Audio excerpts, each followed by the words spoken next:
هەر ڕاستەوخۆ دوای دەستپێکردنی جەنگی ئەمریکا و قەوارەی زایۆنی لەسەر ئێران و پێش ئەوەی هیچ کاریگەریەکی ئەو دۆخە لەسەر هەرێمی کوردستان دەربکەوێت، هەردوو وەزارەتی پەروەردە و خوێندنی باڵا لە ڕۆژانی 1 تا 4 مانگی سێیان بە پشوو ڕاگەیاند.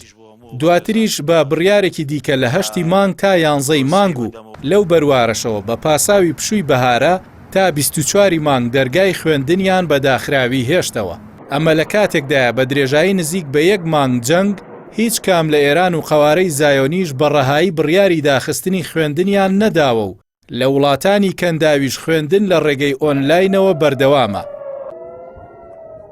زیاتر لە دەیەیە کە کەرتی گشتی بە تایبەت خوێندن لە هەرێمی کوردستان بەهۆی قەیرانی موچەوە زیانی گەورەی بەرکەوتووە و بە پێی بۆچوونی خودی مامۆستایان و کارناسانی پەروەردە و فێرکردن ئەو زیانەی بەر ئەو کەرتە کەوتووە ساڵانێکی زۆری دەوێت تا قەرەبووی بکرێتەوە.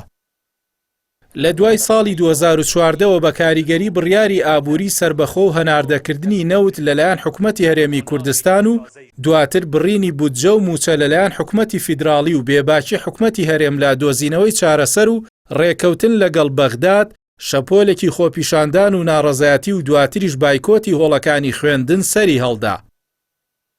ئەمەش وای کرد ساڵانە پرۆگرامی خوێندن کەم بکرێتەوە تا لەو ماوەیەدا کە لە ڕۆژمێری خوێندندا دیاری کراوە بتوانرێت تەواو بکرێت. ئەمەش باجەکەی تەنیا ئاستی زانستی قوتابیان بە تایبەت پۆلە سەرەتاییەکان دەیدەن.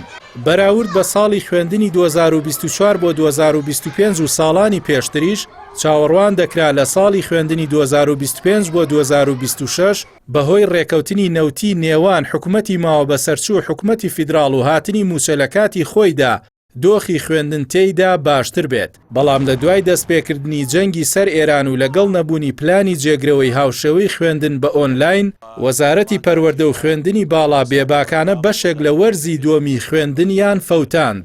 وەک ساڵانی ڕابردووش هیچ بڕیارێک بۆ قەرەبووکردنەوەی لە ئارادا نییە و ئەوەی هەیە تەنیا کەمکردنەوەی پرۆگرامی خوێندنە. ئەوەش زیانی گەورە بە ئاستی زانستی قوتابیان دەگەیەنێت.